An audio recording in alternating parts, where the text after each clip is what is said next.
Audio 2096. Cal Reco, c'est un podcasteur et musicien qui vit en l'an 2096. Alors comment ça se passe dans les 90s du 21e siècle ? J'ai essayé de me projeter en imaginant ce que cet artiste pourrait raconter de son époque. J'écris donc un podcast du futur que vous pourrez entendre dans la partie fiction de ces enregistrements audio. Je compose aussi un album et j'écris le spectacle. Pour conceptualiser et construire ce projet, il a fallu me documenter et je suis donc parti à la rencontre d'un certain nombre de personnalités pour m'inspirer de leur expertise sur de nombreux sujets. Dans la partie interview de ce podcast, j'échange avec eux sur leur vision du futur, sur la science, la philosophie, le transhumanisme, la métaphysique, la spiritualité, la conscience, la zététique et bien sûr la politique, afin que je puisse imaginer ce monde d'après et raconter mon histoire. Le propos est donc artistique et vous l'avez peut-être compris, son fil conducteur c'est l'antagonisme entre rationalisme d'un côté et de l'autre idéalisme. Je vous préviens, j'ai fait le grand écart avec mes invités parce que recueillir des points de vue très différents pour construire ma pensée et mon récit, c'est un peu l'idée. Je m'appelle Yannick Berger, je suis accompagné à la réalisation par Stéphane Terris et aujourd'hui, nous interviewons le philosophe Jean-Michel Beignet.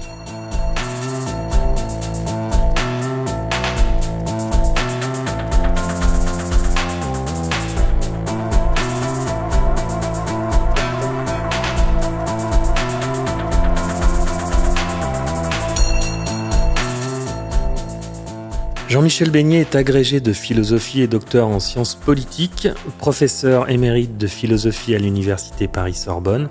Son travail porte sur l'impact philosophique et éthique de la technologie sur les pauvres mortels que nous sommes. On entre donc dans le dur directement avec ce premier épisode puisqu'on va parler de vision transhumaniste et du monde peu enviable que nous promettent Laurent Alexandre et Yuval Noah Harari. Jean-Michel Beignet nous dit comment, lui, il s'est intéressé à la question.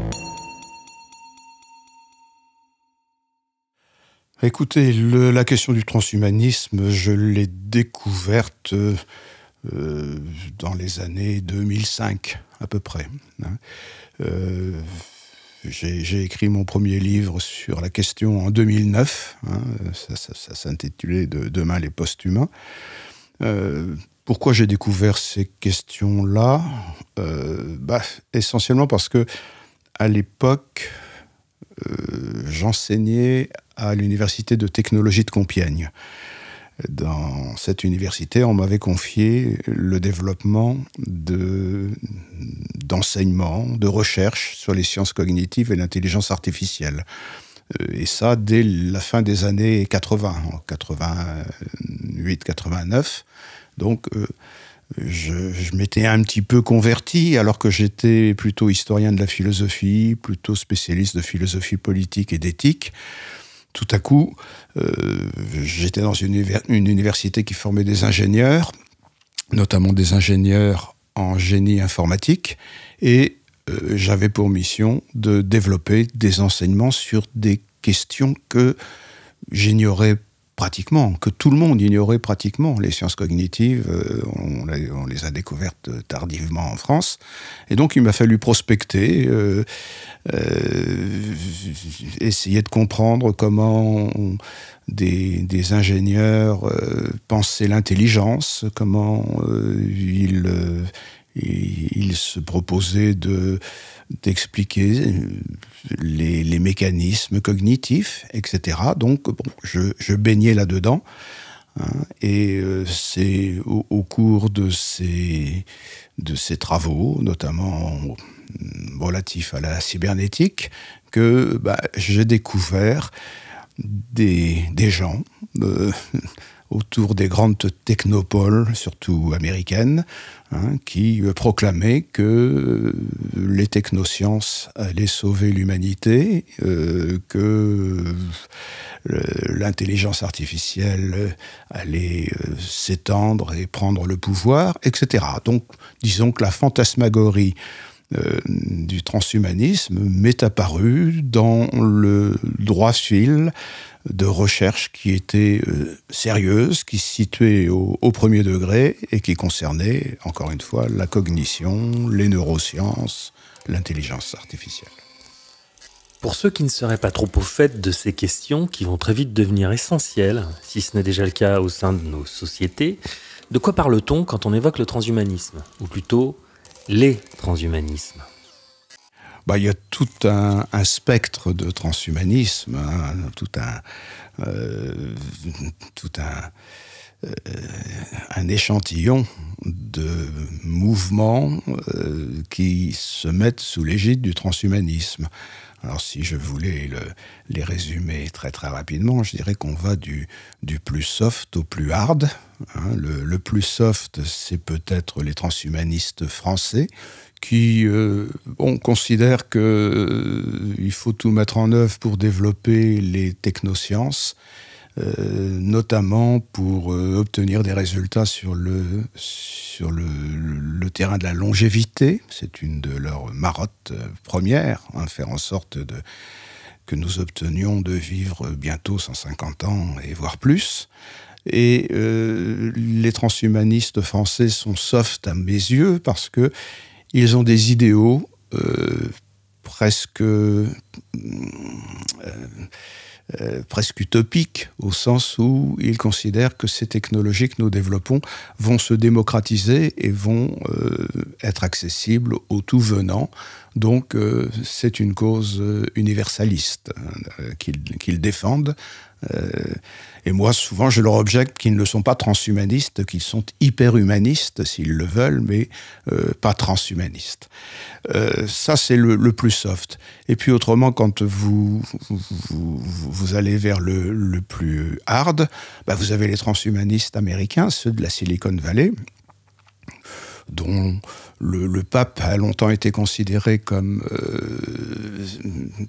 a été souvent désigné comme Ray Kurzweil, hein, ce fameux ingénieur en chef de Google, et qui, lui, milite non pas pour un progrès grâce aux technosciences, mais pour une rupture grâce aux technosciences. Ray Kurzweil annonce que nous sommes en train de nous approcher d'un mouvement de rupture qu'il appelle la singularité, hein, et qui désigne le moment où l'intelligence artificielle prendra le pas sur l'intelligence biologique humaine. Hein. Et donc, Ray Kurzweil associe cette annonce avec la conviction que l'immortalité est à nos portes, que la singularité va redistribuer intégralement les cartes et va contribuer à promouvoir une espèce d'un nouveau type qu'il appelle quelquefois le post-humanisme. Et alors entre les deux, vous avez, entre le plus soft et le plus hard, vous avez des mouvements comme celui qu'avait fondé Max More en 1998, qui s'appelle le mouvement des extropiens, qui regroupe des gens convaincus que les technosciences peuvent résoudre tous les problèmes de la planète. Et Max More est l'un des premiers à avoir imaginer qu'on puisse résister au réchauffement climatique en envoyant dans l'atmosphère des petits miroirs qui réfracteraient les rayons du soleil et qui nous en épargneraient l'inconvénient. Il a même imaginé qu'on pourrait développer une technologie capable de déplacer la Terre sur sa parallaxe et l'éloigner du soleil. Et puis, le mouvement des extropiens, il ne vise à rien d'autre que de supprimer le fameux second principe de la thermodynamique, celui qui définit l'entropie. Et donc, il est convaincu que cette entropie qui nous est révélée comme absolument nécessaire, incontournable par les physiciens, cette entropie qui nous conduit à aller de plus en plus vers un désordre, et une extinction, eh bien on pourrait en retourner complètement la logique grâce aux technosciences, et nous épargner cette chose. Donc on est effectivement dans quelque chose qui est de l'ordre d'une utopie, mais voilà, les extropiens, c'est un mouvement qui qui perdure. La femme de Max More, qui s'appelle Natasha Vita-More, préside aujourd'hui l'Association mondiale du transhumanisme, après Nick Bostrom, qui est un philosophe suédois qui a aussi été très, très précurseur sur ces questions-là. Donc vous voyez un spectre assez étendu qui va du plus gentil au plus brutal, puisque les plus brutaux n'hésitent pas à dire que, d'une part, les idéaux communautaires, les idéaux sociétaux sont tout à fait superflus. C'est pas de cela qu'il s'agit. On est libéraux dans ce camp-là, et on privilégie la sauvegarde de l'individu à tout prix. Et puis, on va jusqu'à dire que, au fond, il faudrait se débarrasser de l'humanité, parce que l'humanité est un projet maintenant raté, et il faudrait contribuer à faire émerger une nouvelle humanité qu'on appelle le post-humain, et peut-être qu'on en reparlera tout à l'heure, parce que la question de la matière et du matérialisme est très très présente dans cet horizon, dans cette problématique. Le sujet des technosciences et la vision transhumaniste, finalement, émerge assez récemment. En tout cas, c'est une question que, personnellement, je commence tout juste à prendre au sérieux. Et on a l'impression, en tout cas, j'ai l'impression que tout s'emballe. Et je vous avoue que je trouve ça assez effrayant. Le mot transhumanisme, on l'a prêté à Julian Huxley, le frère d'Aldous Huxley, dans l'après-guerre. Mais en réalité, dès l'avant-guerre, on parle de transhumanisme. Il y a un haut fonctionnaire, ingénieur polytechnicien qui s'appelle Jean Coutreau, qui, le premier, a rédigé une espèce de manifeste transhumaniste dans les années 1930, à la fin des années 1930. Il appartient à tout ce courant qu'on appelait le courant des prospectivistes, tous ces gens qui rêvent de créer l'avenir, après la guerre 14, recréer l'avenir, reconstruire, etc. Et Coutreau est l'un de ceux qui dit la science et la technologie vont nous permettre de nous arracher au marasme dont nous venons, et il faut tout miser sur ces sciences et ces technologies. Il est au fond l'un des premiers technocrates, si l'on veut bien considérer que la technocratie est fondée sur la conviction que la science et la technologie sont la planche de salut. Donc c'est pas tout à fait nouveau, ça a quasiment un siècle, l'apparition de mouvements appelés transhumanisme. Ensuite, il y a eu la contre-culture américaine des années 60, extrêmement importante pour comprendre les mouvements transhumanistes. Il y a quelques grandes figures qui sont souvent montées en épingle, comme celle de Timothy Leary, le chantre du LSD dans les années 60, qui découvre, avec beaucoup d'autres, l'informatique et la micro-informatique, et qui tourne Kazakh et dit non, c'est pas la peine de recourir au LSD pour fonder le nouveau monde, l'informatique va le faire. L'informatique va nous permettre de nouer des communications entre communautés, les communautés hippies. L'informatique va nous permettre de contourner le pouvoir central en évitant cet hypercentralisme du politique. Et puis, l'informatique va nous permettre de réaliser cette communication idéale par-delà les frontières dont nous rêvons. Il y avait un bémol, c'est que la bombe atomique restait quand même, dans ces années-là, la terreur continue, la base continue. Mais en tout cas, dans ce courant de la contre-culture américaine, on a développé un état d'esprit tout à fait propice au transhumanisme. Quand j'ai travaillé sur la question, je me suis rendu compte que non seulement les Steve Jobs ou les Bill Gates étaient très très empreints de cette contre-culture américaine, mais quelqu'un comme John Lennon était complètement là-dedans aussi. Donc pour répondre à votre question, oui, le transhumanisme a émergé. C'est, je dirais même pas 10 dernières années, mais 7 ou 8 dernières années. Mais c'est quelque chose qui, en base continue, existait depuis l'entre-deux-guerres. Donc, moi, j'ai été aussi extrêmement surpris de ces 8 dernières années. Parce que, je vous le rappelais tout à l'heure, j'ai écrit mon premier livre sur la question en 2009, dans un contexte où tout ça apparaissait complètement fantaisiste, appartenait à l'univers de la science-fiction, mais en aucune façon ne pouvait servir de programme politique ou ne pouvait servir même de mobile économico-industriel. Alors que c'est parti. Et aujourd'hui, si vous interrogez dans la rue des gens, ils associeront volontiers Elon Musk au transhumanisme, en disant voilà, c'est le nouveau prophète, celui dans la main duquel les politiques viennent manger, et celui qui tient des discours, effectivement assez apocalyptiques, puisqu'il nous dit il faut aller coloniser Mars, on va le faire avec SpaceX. Et comment et pourquoi on va le faire ? On va le faire parce que la planète Terre s'est foutue.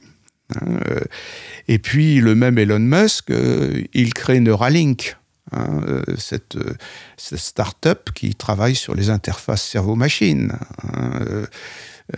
avec dans l'idée que le salut, c'est dans la fusion de l'homme et de la machine. C'est le cyborg qui est le salut de l'humanité. Et puis c'est un libertarien, qui considère que l'État et la politique, c'est chose du passé, et désormais, on est dans la civilisation du sauf qui peut. Sauf qui peut. S'en tireront ceux qui sauront prendre le train des sciences et des techniques.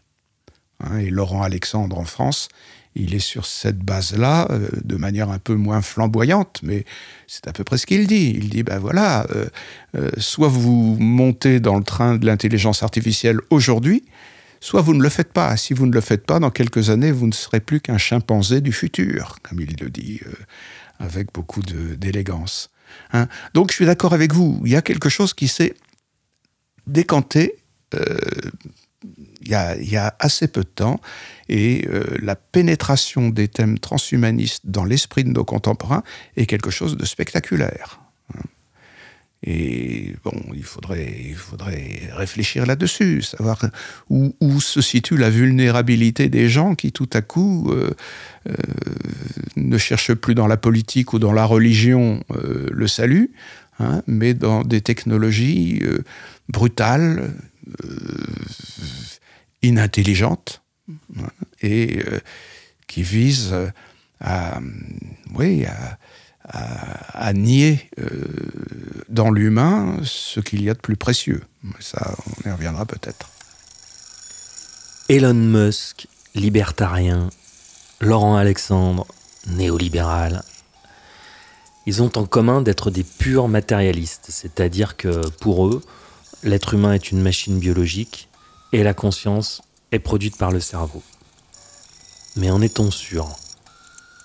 Cette question n'est pas résolue et elle change tout. Et quand je dis tout, c'est vraiment tout. D'ailleurs, c'est la seule question qui mérite d'être posée et qu'on se pose depuis des millénaires.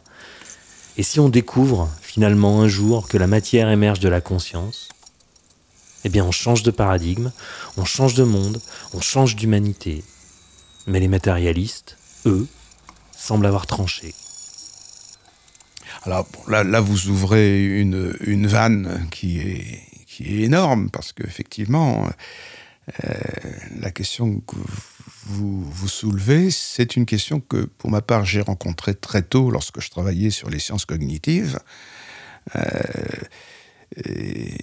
qui est la question que les Américains appellent le mind-body problem, la question de la relation de l'esprit et du corps, la question du statut de la conscience, la question de savoir si la conscience se réduit uniquement à du fonctionnement neuronal, etc. Est-ce que, bon, c'est des questions qui sont métaphysiques, qu'un philosophe a pour métier de gérer, de traiter, d'examiner, et puis avec les cognitivistes, on a affaire à des gens qui pensent que tout ça est résolu.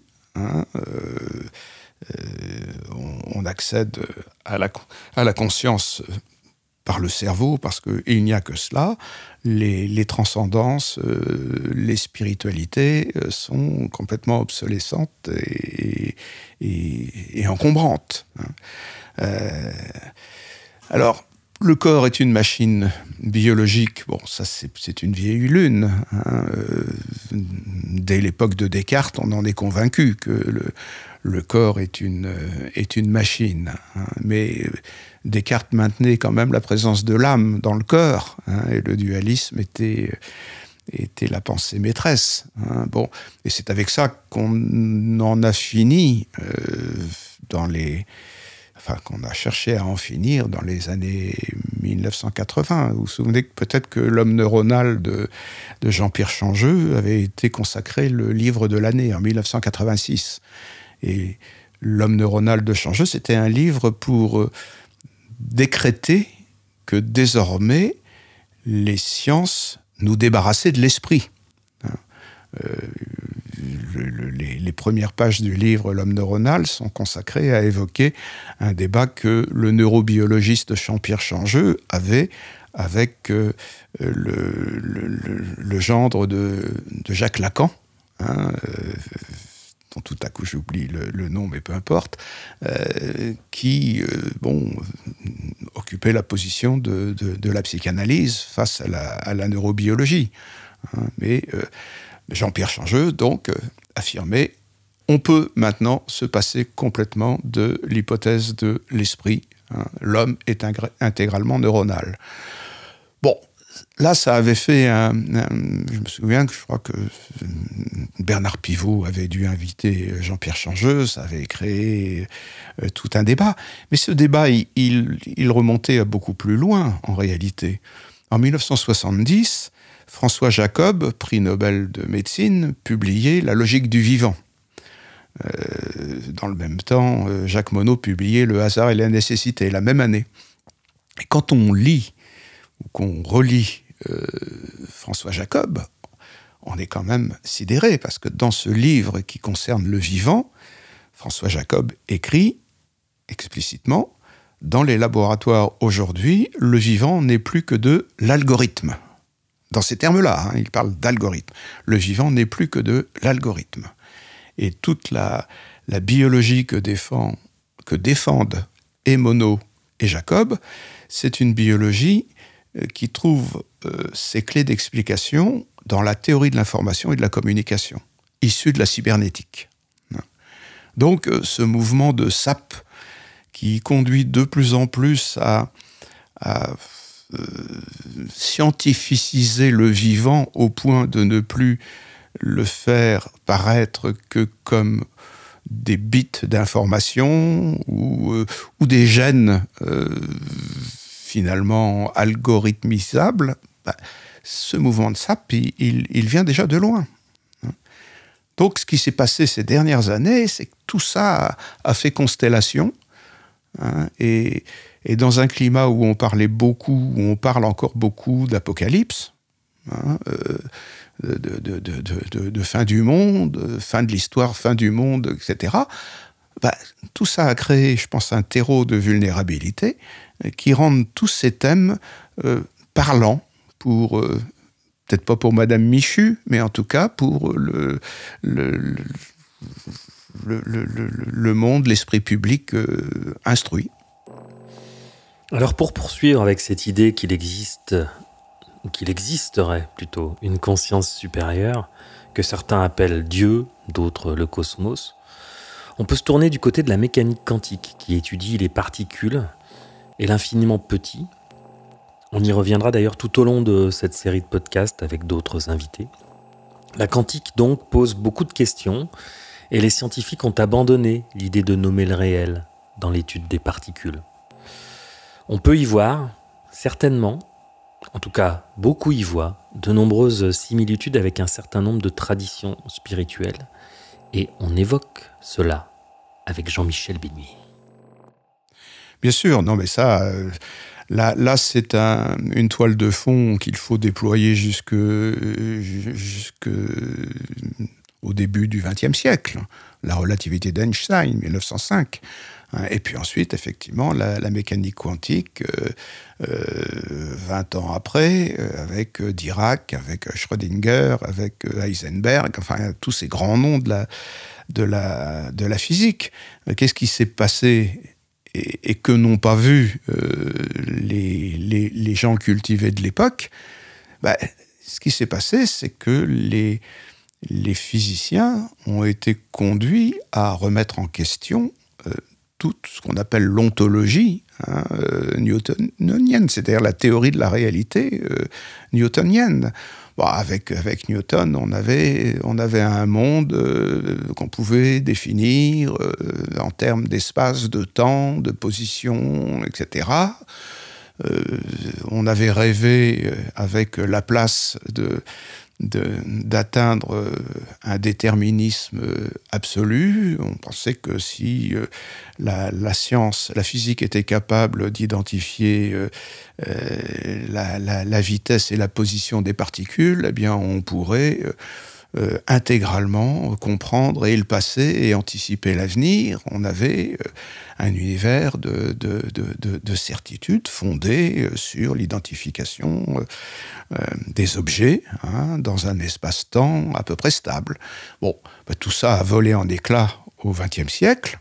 Ça a été les paradoxes de la relativité d'Einstein, qui ont conduit à conclure que le temps n'existait plus, que l'avant, l'après se télescopaient, et puis il y a eu la mécanique quantique qui en a rajouté, en disant les coordonnées de l'espace, ça n'a plus de sens.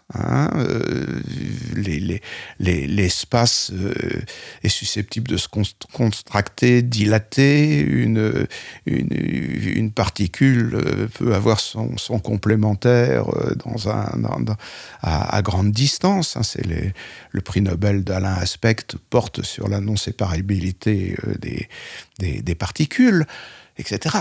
Tout ça a créé un traumatisme considérable dans le monde de la science, dans le monde des mathématiques, dans le monde de la philosophie. Tout ça a été un brouet considérable qui a conduit souvent à dire que finalement la réalité n'a pas de sens, que la réalité, ça n'est que ce que l'on peut mesurer. C'est ce que disent les physiciens de l'époque. Qu'est-ce que la réalité? La réalité, c'est ce que mesurent mes instruments. Donc, une espèce de scepticisme rampant qui s'est développé, qui a conduit quelques observateurs à vouloir faire le point là-dessus. Il y a un grand livre paru aussi en 1970, très important, qui s'appelle La gnose de Princeton, qui a un auteur qui est Raymond Ruyère, un philosophe français. Ce livre, La gnose de Princeton, a eu un succès public considérable. Si vous le procurez, il est en livre de poche, il est toujours vendu. Le livre est suivi de toutes les coupures un grand nombre de coupures de presse qu'a occasionné la publication du livre. Et le livre a été recensé dans Elle, dans le Figaro, dans l'Express, etc. Et ce livre faisait le point, justement, sur le bouleversement considérable du monde de la science du fait de la découverte de la mécanique quantique, de la relativité, et du fait de la mise en évidence de ce qu'on appelle l'incomplétude des mathématiques, qui a aussi été un traumatisme.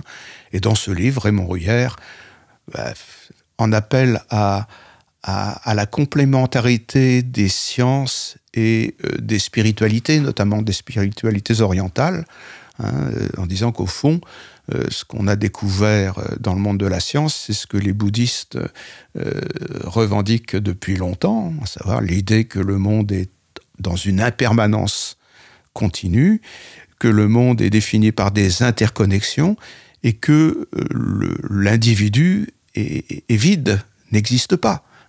Donc cette espèce de représentation spirituelle, religieuse du monde oriental est venue apporter son crédit pour dire mais la science telle qu'elle se développe, elle est dans cette configuration. Et on se fait fort à ce moment-là de rappeler que Einstein lui-même disait que la science devait contribuer, à ses yeux, à restaurer une religion cosmique. Alors, mon raccourci à moi est le suivant. Le néolibéralisme est ultra-matérialiste, scientiste et technocratique, parce qu'il nie la dimension spirituelle de l'être humain. La matière produit la conscience, c'est le postulat, ce qui me fait dire que le transhumanisme est le summum du matérialisme. Mais quand la sémantique s'en mêle... Je ne serais peut-être pas d'accord avec vous concernant l'attribution d'un matérialisme au transhumanisme. Parce que je pense, c'est peut-être paradoxal, que le transhumanisme est un idéalisme et pas un matérialisme. Je le dirais de manière raccourcie, de la manière suivante. Les transhumanistes considèrent que la convergence technologique que j'évoquais à l'instant nous emmène de plus en plus vers de la dématérialisation. Toutes les sciences et les techniques convergent vers toujours plus de dématérialisation. Cette dématérialisation, elle culminera lorsque nous aurons réalisé ce qu'ils appellent la pensée intégrale, le jour où votre smartphone quittera votre poche pour devenir un implant intracérébral. Et puis cette dématérialisation, elle culminera aussi lorsque on se révélera peut-être capable de modéliser intégralement un cerveau qu'on pourra implémenter sur une puce ou dans le cyberespace, ce qui est l'une des versions de l'immortalité qu'il prospecte, ce qu'il s'appelle le mind uploading, le téléchargement du cerveau. Donc ça, ce sont autant d'indices de cet immatérialisme qui les caractérise. Et puis d'une manière générale, les transhumanistes, ils veulent en finir avec le cœur. Ils veulent en finir avec le cœur. Non seulement avec la matière, mais avec le cœur. Et ça, c'est l'indice même d'un idéalisme. Dans toute la tradition philosophique, l'idéalisme, c'est cette volonté de nier le corps ou de le secondariser et de privilégier l'esprit, privilégier l'âme. Lorsque j'évoquais Elon Musk à l'instant, avec sa société Neuralink, il rêve de quoi? Il rêve que l'esprit, enfin le cerveau, puisse produire de la réalité. L'interface cerveau-machine servirait à ça. Je pense, et rien que par la pensée, je produis quelque chose. Donc, c'est très bien pour un tétraplégique, mais ça pourrait être bien aussi pour nous, pour vous, pour moi. Et ça, les philosophes, ils savent comment on appelait ça. On appelait ça l'argument ontologique. L'argument ontologique, c'était l'idée que du simple concept, on peut produire de la réalité. Et le philosophe Kant a développé toute une critique pour dire que non, c'est pas si simple que cela, que la réalité, ça résiste. Eh bien, les transhumanistes, ils sont dans cette dans cette configuration éminemment métaphysique et idéaliste, consistant à dire que avec de la simple pensée, on devrait pouvoir produire de la réalité. Donc vous voyez pourquoi je suis aux antipodes de considérer qu'il y a un matérialisme chez les transhumanistes. Il y a une volonté d'en finir avec le matérialisme pour faire advenir cet idéalisme absolu. Je voulais l'éclairage de Jean-Michel Beignet sur ce point. J'associe aussi ce matérialisme au côté yang. Vous savez, le yin et le yang des taoïstes. Et le yang, c'est le tangible, le rationnel, le concret, l'action, le masculin.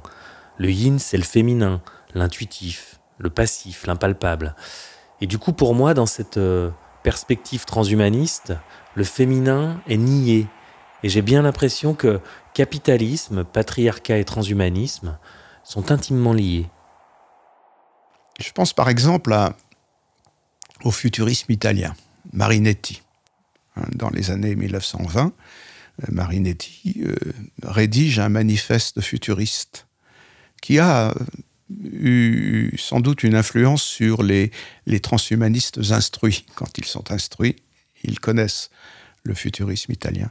Et le futurisme italien de Marinetti, c'était l'idée que grâce à l'acier, on allait pouvoir se passer de plus en plus de la fragilité corporelle humaine. On allait créer l'homme d'acier. Et ce que dit Marinetti dans son manifeste, c'est que grâce aux technologies issues de l'acier, de la sidérurgie à l'époque, on allait pouvoir en finir avec la nature. Et en finir avec la femme. Parce que la femme, c'est la nature en nous. C'est la passivité. C'est ce qui nous est donné. C'est ce qui nous est donné. La femme transmet en nous la nature. Et la technologie vise à supprimer cette passivité pour faire advenir l'activité intégrale. Là, on retrouve encore une fois la volonté d'en finir avec le corps, d'en finir avec la corporéité, en finir avec la passivité, en finir avec la vulnérabilité, pour faire advenir un pouvoir absolu, la puissance. Cette idée de Marinetti, elle se retrouve effectivement aujourd'hui chez les transhumanistes, qui sont résolument hostiles à tout ce qui est l'indice en nous de cette passivité fondamentale.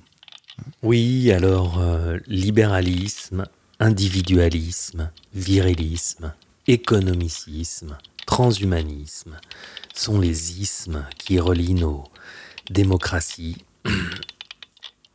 progressistes.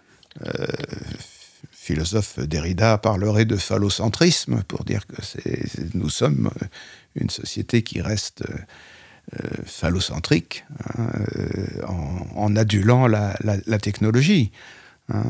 Oui, ça, je crois qu'incontestablement, on peut trouver le patriarcat, le machisme fondamental des sociétés qui hypertrophient la volonté de maîtrise. C'est la volonté de maîtrise, la volonté même d'emprise que permettent les sciences et les technologies. Oui, là vous avez raison, incontestablement. La pensée adverse aujourd'hui du transhumanisme, c'est l'éthique du care, du soin, c'est l'éthique de la vulnérabilité que représentent des philosophes comme Corinne Pelluchon aujourd'hui. Enfin, c'est effectivement tout ce courant qui cherche à réhabiliter la vulnérabilité. Moi, je fais partie effectivement de ces gens-là. Je considère que la vulnérabilité et la mort sont extrêmement précieux à l'humanité, enfin précieuses à l'humanité, et que la vulnérabilité, c'est la condition même de la solidarité intragénérique. Enfin, et bien sûr, l'éthique de la vulnérabilité est pour moi la réponse à opposer au délire transhumaniste qui magnifie la toute-puissance. Moi, je suis mort. Je suis mort à 18 mois. Je me rappelle, c'était en Bretagne. un trou d'eau dans les rochers et je me suis noyé. J'ai un souvenir très très clair de cet instant. Je me vois les bras en croix, flottant dans l'eau boueuse, ma mère pétrifiée au-dessus de moi et mon sauveur qui tentait de me sortir de l'eau sans mouiller son appareil photo. Je suis mort peut-être quelques instants et cela me suit depuis. Il n'y a pas un jour, pas un, où je ne pense pas à la finitude, sans tristesse, sans peur, mais j'y pense. Je me dis que cette relation que je tisse avec ma propre fin depuis l'âge de 18 mois m'a aidé à toujours privilégier le sens dans ma vie. J'ai le sentiment que le rapport que nous avons à la finitude est essentiel pour bien vivre et trouver du sens.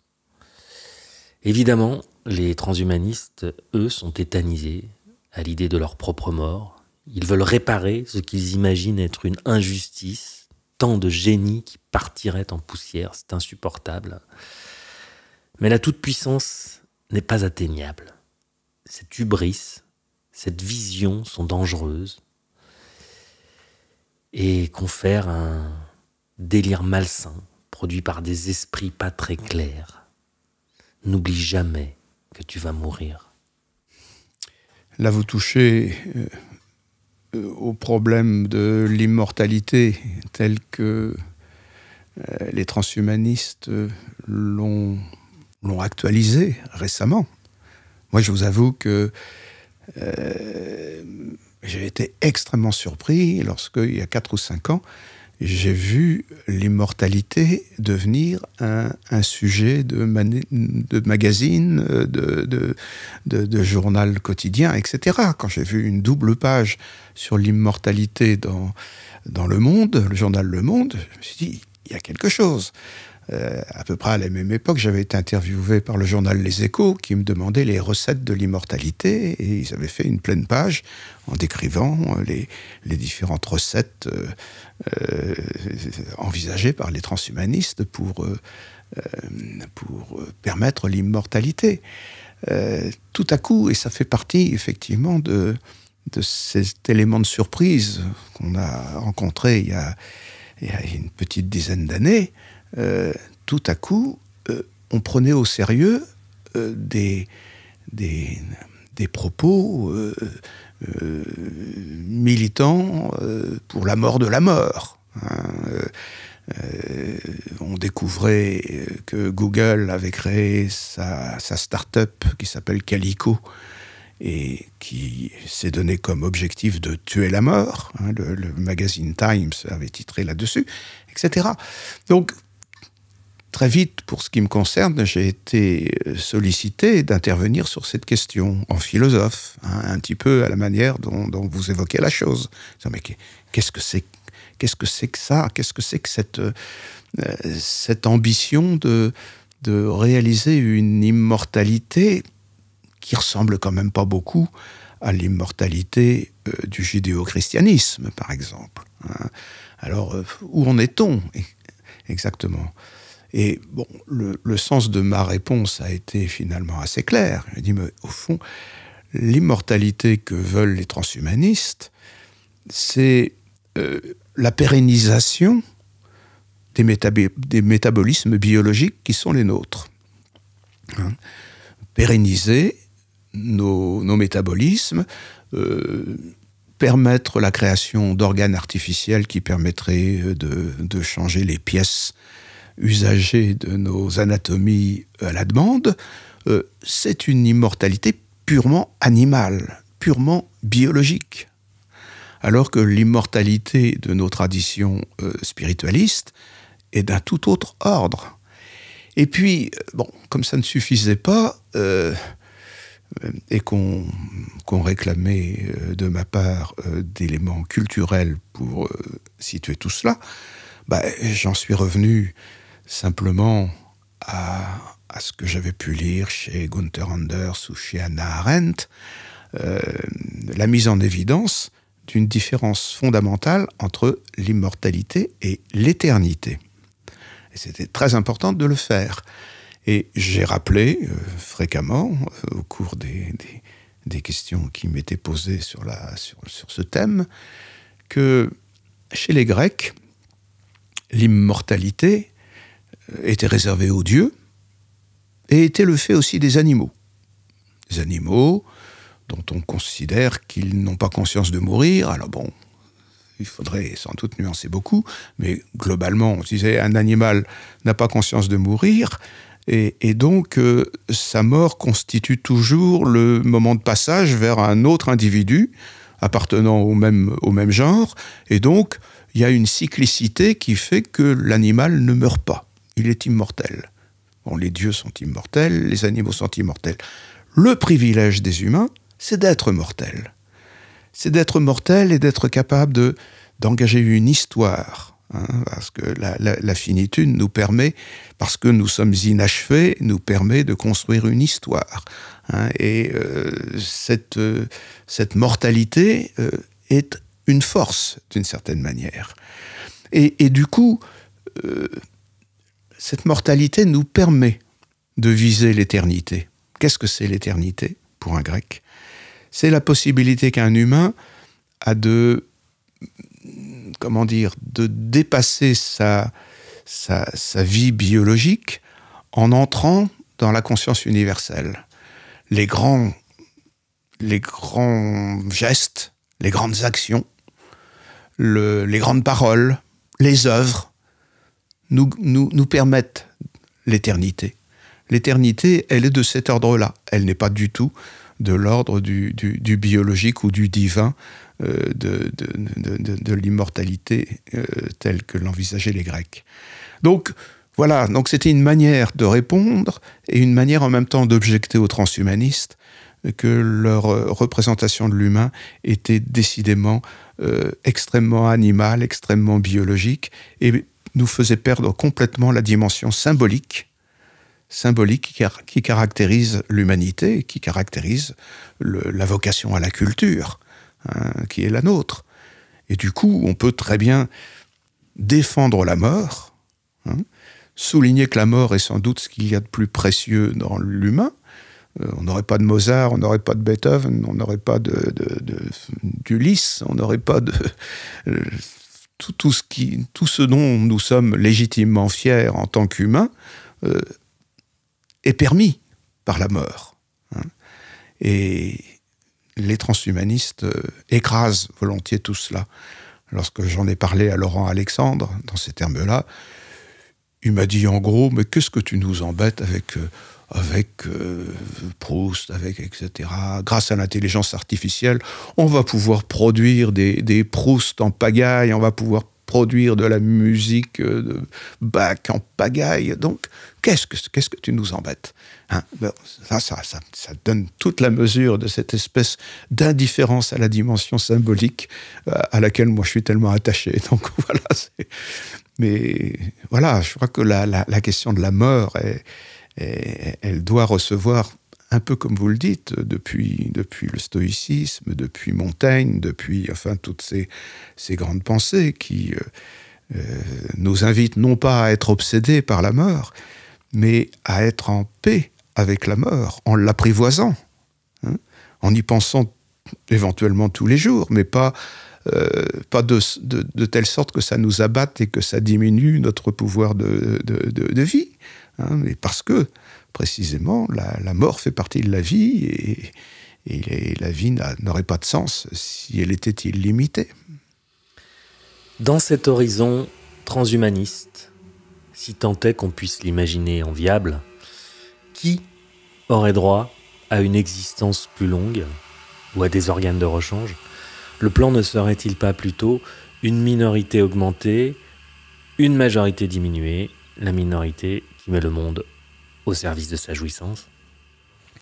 Bah oui, bien entendu. Ça, les transhumanistes ne le nient même pas, sauf les transhumanistes français peut-être, mais les transhumanistes ne le nient pas. On est dans une humanité à deux vitesses, on est dans une humanité qui est clivée et qui le restera.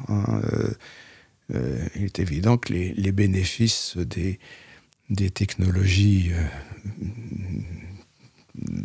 d'immortalité sont sont réservés à l'élite, au petit nombre. Il y avait un très beau film qui s'appelait Intergalactica, je crois, un film de science-fiction qui racontait très très bien ça, où l'exode ou l'exil vers Mars était réservé effectivement au happy few. Oui, ça c'est quelque chose qui est cyniquement approuvé par tous les transhumanistes. Et l'idée que la politique soit une chose du passé tient également à cela. C'est le triomphe d'un individualisme radical, et d'un marché qui sélectionne les meilleurs. Donc on est dans cette configuration très très très très brutale. Je parlais tout à l'heure de la civilisation du sauf qui peut, mais c'est un petit peu cela, quoi. Les transhumanistes les plus fanatiques le disent à peu près dans ces termes-là. Je me souviens toujours de la réponse qu'avait faite Natasha Vita-More, donc la femme de Max More, à une question qui lui était posée de cet ordre-là, et qui avait répondu à peu près ceci. Elle lui dit, mais quand dans un avion, il y a une perturbation, le masque qui tombe et que vous allez vous appliquer sur le visage, on vous dit, commencez par vous appliquer le masque sur le visage. Et quand vous serez en sécurité, vous pourrez éventuellement vous occuper de vos voisins, de vos enfants, etc. Mais d'abord, c'est vous. C'est bien entendu vous. C'était une manière de dire les choses un peu soft, mais de manière brutale, ce qui importe, c'est votre sauvegarde individuelle. Et si le bénéfice peut rejaillir sur d'autres, tant mieux, mais c'est pas ce que vous cherchez. Je relaye ici une question de mon collègue et néanmoins ami, Stéphane, qui m'accompagne à la technique sur les interviews. Elle concerne l'eugénisme. L'eugénisme, qui est une des bases politiques officielles du Troisième Reich, ou comment sélectionner le patrimoine génétique des générations futures avec des petits dispositifs sympathiques, comme l'euthanasie des enfants handicapés, les stérilisations forcées, etc. Alors dans le transhumanisme, l'eugénisme a pour but de modifier les gènes de votre futur enfant grâce à la technologie. Et cela pose évidemment des questions éthiques, mais aussi des questions scientifiques, parce qu'il existe notamment un phénomène qu'on appelle la pléiotropie antagoniste, qui caractérise le fait que la modification d'un gène en vue d'une amélioration induit un effet qu'on ne maîtrise pas, puisque cette modification aura de l'effet sur plusieurs fonctions qu'on ne semble pas pouvoir déterminer à l'avance. Ça, c'était la définition Wikipédia. En gros, vous pouvez modifier votre enfant pour qu'il soit bon en maths, mais du coup, il sera peut-être aveugle d'un œil ou sourd d'une oreille ou des deux. Bref. Et puis ça pose aussi des questions, notamment ça risque de faire un paquet de mécontents qui vont faire des procès à leurs géniteurs et foutre le bazar. Mmh. Oui, on est invité à ne pas y aller. Maintenant, est-ce qu'on a les moyens de résister, de résister, parce que là, ce que vous évoquez, l'eugénisme, c'est un terrain d'analyse tout à fait essentiel et qui n'est pas du tout irréaliste, parce que cet eugénisme, on a les moyens complets de le pratiquer. On a des instruments comme CRISPR-Cas9, enfin des outils génétiques qui permettent tout cela.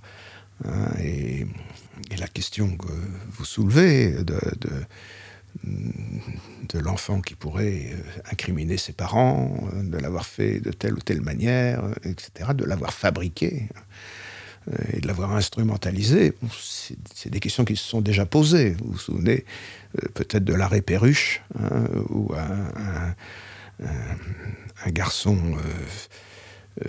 handicapé, qui avait intenté un procès à ses parents pour l'avoir fait naître.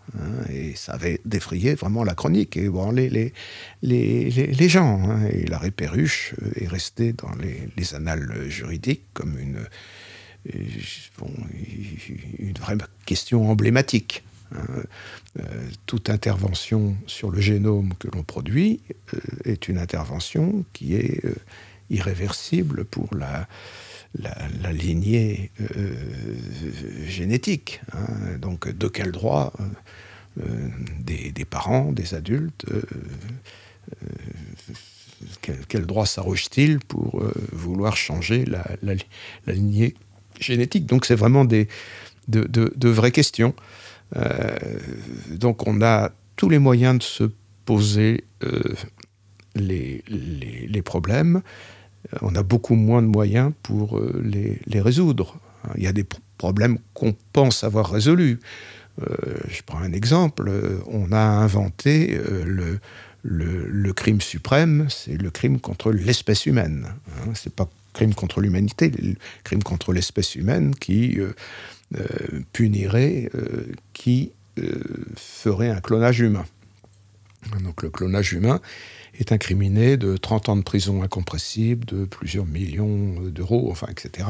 Donc, et le monde entier a accepté, donc, sans qu'il y ait un droit international bien fort. Néanmoins, sur cette question-là, tout le monde s'est accordé. Cela étant, vous savez, on sait très bien qu'il y aura des clonages humains, que ça sera fait, si ça n'a pas déjà été fait, mais je ne pense pas que ça l'ait été, mais enfin, on sait très bien que c'est un peu un baroud d'honneur.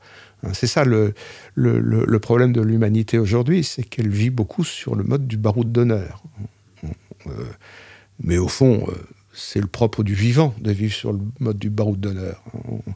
On sait très bien que l'aventure humaine, ça se termine mal. Donc, ça se perd à l'échelle individuelle et peut-être à l'échelle collective. Donc, c'est ça. Moi, ce qui m'ennuie, c'est de voir que les politiques n'ont plus aucun pouvoir sur tout ça. Et que ils se débattent de manière un peu pathétique pour essayer de garder le cap, mais bon, tout ça est très très éphémère et tellement fragile que. Donc, oui, moi je suis vraiment très très adepte du baroud d'honneur parce que je pense qu'il faut vivre avec un peu de panache aussi, mais je suis conscient quand même d'une grande impuissance fondamentale. Est-ce qu'on peut compter sur la jeunesse? Comment ils appréhendent le monde? Comment ils vont construire notre histoire? Qu'est-ce que cela implique pour l'avenir de l'humanité? Je vous l'ai dit, j'écris une histoire du futur, que vous retrouverez d'ailleurs dans la partie fiction de ce podcast. Et ces jeunes adultes d'aujourd'hui et leurs enfants vont être les protagonistes de mon récit de science-fiction. Alors quel regard Jean-Michel Beignet porte-t-il sur cette jeunesse? C'est une question qu'on lui a posée. Bon, les 15 ans que j'ai passés à la Sorbonne m'ont convaincu qu'il y avait encore des jeunes extraordinaires, avec une culture extraordinaire, qui connaissent très très bien l'histoire de la littérature, l'histoire de la philosophie, qui connaissent des choses en mathématiques, etc. Je pense que par rapport aux années 1930, il n'y a sûrement pas de différence. Il y a toujours un petit noyau d'une élite aussi impressionnante que celle de l'époque de Romain Rolland ou de Proust. Cela étant, on était censé avoir démocratisé le savoir, avoir étendu l'offre pédagogique au grand nombre, et c'est ça qu'on doit reconnaître comme en perdition. C'est-à-dire que il y a une frange de jeunesse énorme, toujours aussi énorme, qui accuse une inculture, voire un illettrisme effrayant. Hein, effrayant et en même temps très très frustrant, parce que cette jeunesse que vous évoquez, c'est une jeunesse qui pourrait être demandeuse, hein, qu'on pourrait attirer avec les savoirs les plus techniques, les plus complexes. Hein. Je suis très ami avec Étienne Klein, avec qui j'ai enseigné pendant 10 ans à l'école centrale, et qui disait que même parmi les centraliens, hein, il avait rencontré de nombreux étudiants qui avaient entendu parler d'Einstein, mais qui lui disaient « Oui, mais on ne le sent pas. » On le sent pas. C'est l'anecdote qu'il racontait, quoi. Il avait fait un exposé sur l'espace et le temps chez Einstein. Il dit oui, non, mais bon. Un élève était intervenu. Non, moi, je le sens pas. Et c'est ça qui est caractéristique aussi de cette jeunesse qui a été élevée à la consommation, au consumérisme, et qui cède aux offres. Hein, et qui fait son marché parmi telle ou telle chose, et qui déserte souvent les efforts qu'on exigeait dans le système éducatif plus traditionnel, où il y avait des incontournables et il y avait des modalités de pression. Donc, oui, c'est pas de désespérance absolue à l'égard de cette jeunesse. Il y a une jeunesse qui est encore extrêmement combative et qui nous étonnera et qui fera plein de choses, mais désespoir concernant le grand nombre, hein, qui va céder de plus en plus au vertige du virtuel, hein, de toutes les manières. Et céder au vertige du virtuel, c'est souvent céder au sentiment qu'il n'y a pas de différence entre le possible et le réel. C'est ça le virtuel, la culture du virtuel. Ne plus percevoir la limite entre le possible et le réel. Ne plus sentir la résistance qui nous invite à grandir. La résistance, c'est ce qui nous permet de grandir. La matière nous permet de grandir. Si on dilue la matière, si on supprime la passivité, la corporéité, on est dans l'indistinct, et c'est ça qui est le plus préoccupant, évidemment.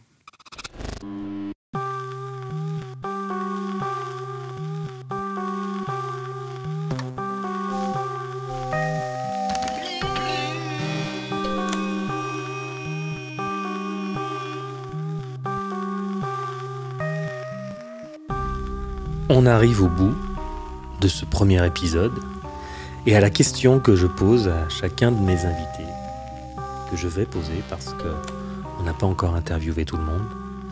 Et donc chacun y répond à sa manière. Certains se mouillent plus que d'autres. Certains sont optimistes, d'autres moins. En tout cas, ils me donnent des clés pour penser mon histoire et c'est bien pratique. La question est donc, nous sommes en 2096, que s'est-il passé depuis les années 2020 au niveau social, scientifique, politique, artistique? C'est à vous, monsieur Beignet. Je suis assez réfractaire à la futurologie d'une certaine manière. Non pas parce que j'ai peur de me tromper, parce que si on prédit les choses à 1000 ans, on a peu de chances d'être contredit, donc c'est pas très grave. Mais parce que j'ai peut-être pas un sens de l'avenir très très développé, à vrai dire. D'abord parce que je suis plutôt vieux maintenant, et que quand on avance en âge, l'avenir cesse d'être attractif. On préfère le présent, quand on ne préfère pas encore le passé. Mais parce que je trouve que on dit beaucoup de bêtises lorsqu'on essaye de se figurer l'avenir. Quand j'avais 10 ans, je lisais Bibi Frécotin Et Bibi Fricotin, bon, il y avait des bandes dessinées continuelles autour des années 2000, évidemment. Hein, c'était l'an 2000. Hein, et il n'y avait plus de trottoirs, il n'y avait plus que des trottoirs roulants, il y avait des voitures qui volaient, enfin, etc. Des choses qui sont devenues d'une banalité consternante. Hein, sauf sur un point, c'est qu'on décrivait volontiers l'avenir avec une humanité complètement physiologiquement appauvrie, puisqu'on ne faisait plus beaucoup d'efforts, on ne marchait plus, on mangeait de la nourriture lyophilisée, etc.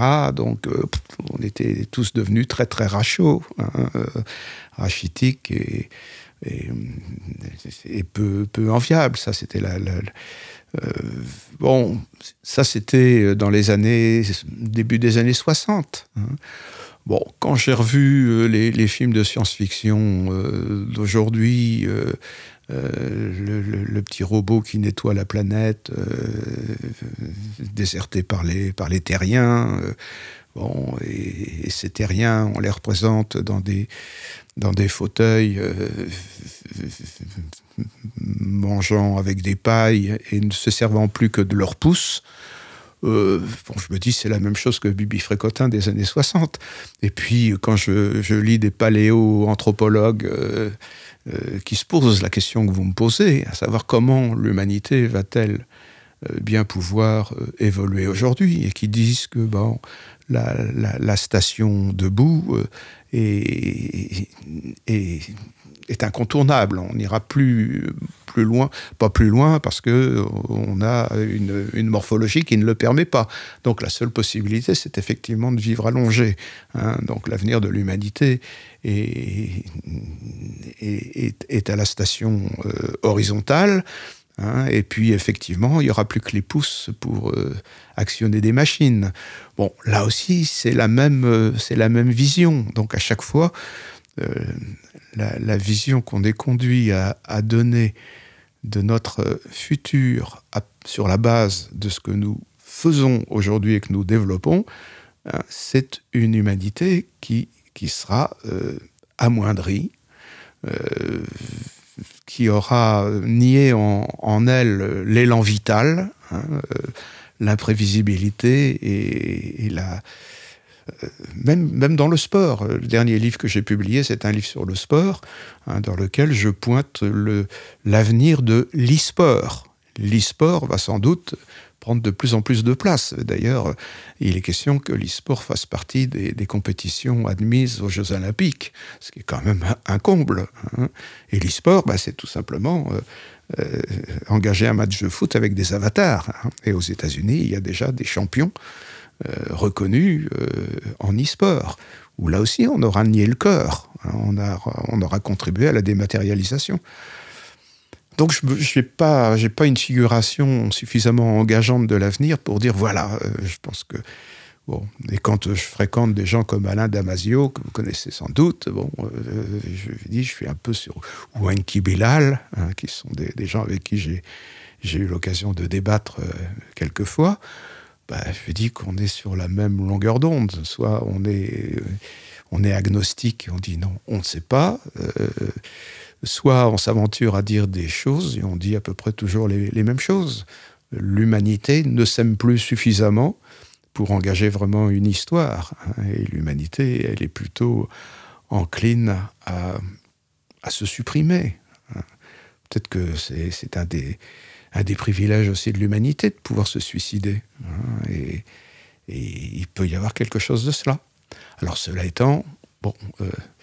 Le pire n'est pas toujours sûr. Hein. On peut très bien pâtir d'un orage solaire qui coupe l'électricité de la planète entière, qui va effectivement produire des morts innombrables, mais peut-être redonner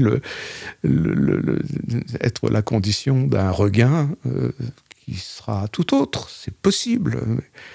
Et puis on peut quelquefois miser aussi sur la sagesse des peuples, et se dire que les appels à la sobriété technologique qu'on entend proclamer ça et là, les appels à la décroissance, toutes ces choses vont peut-être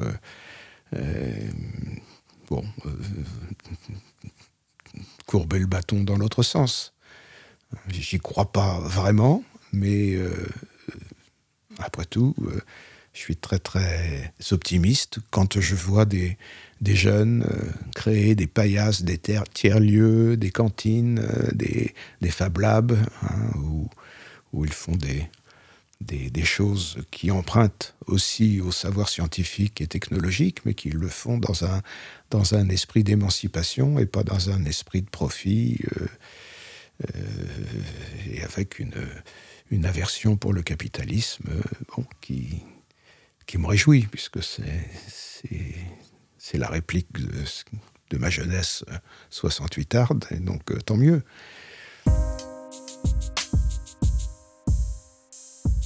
Nous y voilà. Un grand merci à Jean-Michel Beignet qui nous a accueillis de manière tout à fait sympathique et bienveillante pour cette interview. Nous avons choisi de ne pas monétiser Calreco sur les plateformes. La publicité, ça n'aurait pas vraiment de sens. Nos seules sources de revenus sont donc vos dons. Si vous avez aimé et que vous voulez faire un pas de plus avec nous, rejoignez-nous sur Patreon pour du contenu supplémentaire et inédit. Le lien est dans la description.